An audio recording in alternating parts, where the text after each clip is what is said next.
Film dimulai dengan memperlihatkan sebuah keluarga di perjalanan ke suatu tempat. Keluarga ini terdiri dari suami istri, Jacob dan Monica, serta dua anak mereka, Anne dan David. Hingga tiba mereka di suatu rumah yang sederhana. Sang istri tampak terkejut saat melihat rumah baru mereka. Istrinya pun terlihat jijik melihat ruangan itu. Lalu ibunya bertanya kepada David, apakah ia mau tinggal di rumah seperti ini jika sudah menikah? Maka David menjawab dengan lantang bahwa ia akan tinggal di sini sampai mati. Scene berpindah ke lahan mereka. Di sana, Jacob dan David bertemu dengan peramal mata air. Ia menawarkan jasanya kepada Jacob. Namun, Jacob menolak karena tidak percaya pada omong kosong itu. Dan ia memilih untuk mencari sumber mata air sendiri bersama David. Sambil mengeruk tanah, Jacob berpesan kepada David, jangan pernah membayar untuk apapun yang bisa kita temukan secara gratis.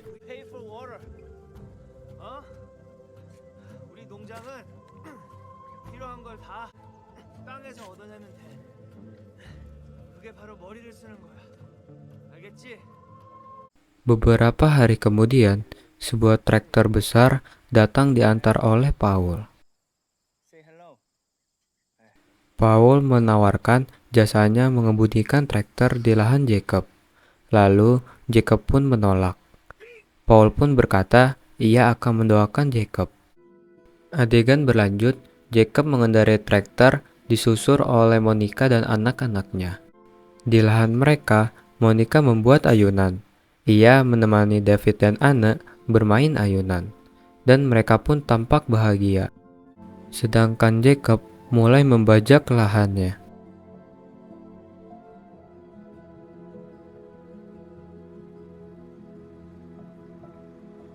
Keesokan harinya, neneknya pun datang ke rumah mereka.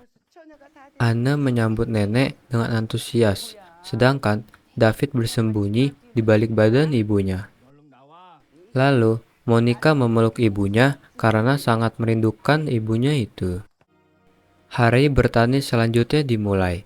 Tampak Jacob dibantu oleh Paul mengurus lahannya. Di sisi lain, neneknya sedang bermain kartu dengan David dan Anne.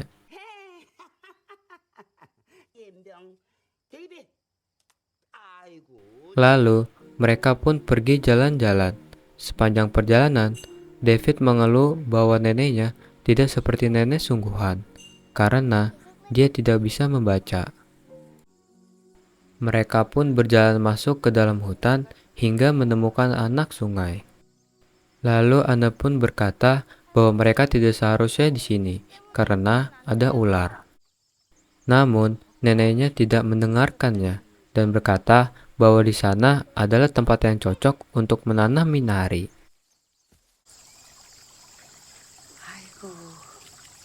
미나리 잘 자라겠다. David, come up here now. I'm telling Mom. Waktu terus berjalan. Sayur yang ditanam Jacob dan Paul mulai tumbuh besar. Saat Jacob mengecek sayurannya, ia bingung kenapa sayurannya tampak kering. Ternyata, hampir di semua pohon sayurannya mengering.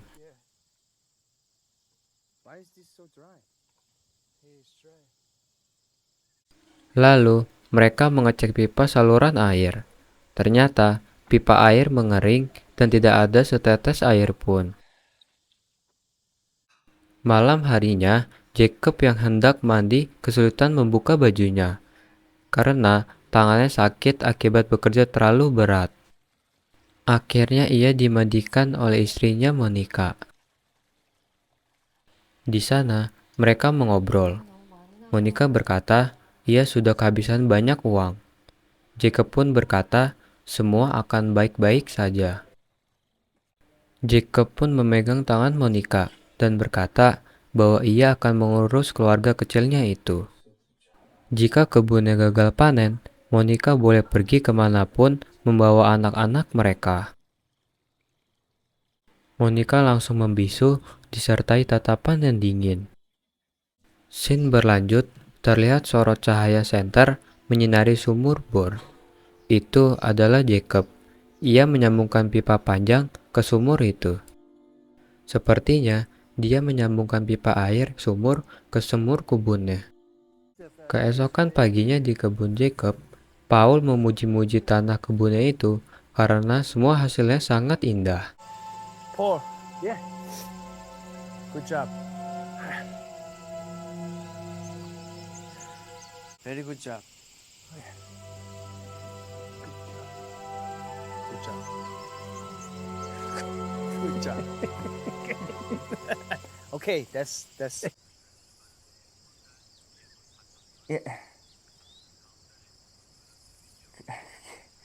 작업 벌써 들어갔는데. Ketika sedang berada di gudang, Jacob yang hendak selesai telepon terlihat marah dan kecewa. Ternyata suppliernya membatalkan pesanan sayurnya dan sudah mendapatkan sayur dari California. Jacob pun melampiaskan marahnya dengan menendang barang-barang di sana.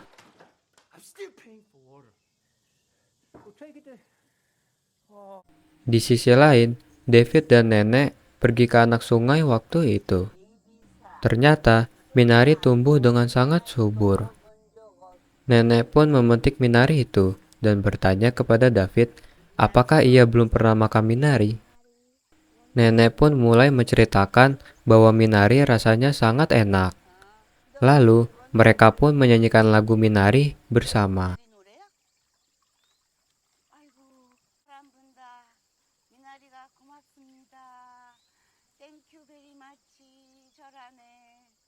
Scene berlanjut, tiba-tiba neneknya terkena stroke dan butuh istirahat.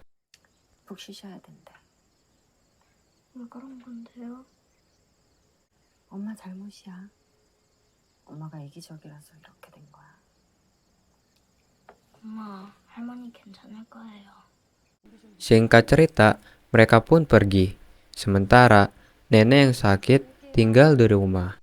Ketika nenek yang sedang sakit malah membersihkan gudang penyimpanan Jacob. Keluarganya pergi ke tempat makanan Korea. Di sana, Jacob menawarkan sayur dari kebunnya. Ia juga merayu pemilik toko tersebut. Pemilik toko itu tampak senang. Mereka pun setuju untuk bekerja sama dan memulai pekan depan. Saat di perjalanan pulang, mereka mencium bau asap. Ternyata asap itu dari gedung penyimpanan Jacob. Nenek yang membakar sampah di dekat sana membuat kesalahan hingga apinya turut membakar gudang itu. Jacob tampak panik dan berlari masuk ke dalam gudang itu. Ia menyelamatkan sayur-sayurnya meskipun apinya berkobar. Di luar, Jacob dan Monica hanya bisa menatap gudang itu tanpa berbuat apa-apa. Keesokan paginya, nenek menatap pilu melihat keluarga Jacob yang masih tidur bersama di lantai rumah. Hari baru telah dimulai. Kejadian itu membuat Monica tetap tinggal bersama Jacob. Mereka memulai dari awal lagi. Kali ini, mereka menggunakan jasa peramal air. Lalu, David dan Jacob pergi ke suatu tempat. Mereka pergi ke tempat anak sungai tempat Minari ditanam. Jacob tampak terpanah melihat Minari yang tumbuh subur. Mereka pun memanen Minari tersebut. Dan cerita pun selesai. Pemilihan judul dalam film ini nyatanya memiliki makna yang cukup tersirat, yakni Minari yang mampu tumbuh dimanapun dan tahan terhadap apapun, menggambarkan keluarga Jacob dan Monica.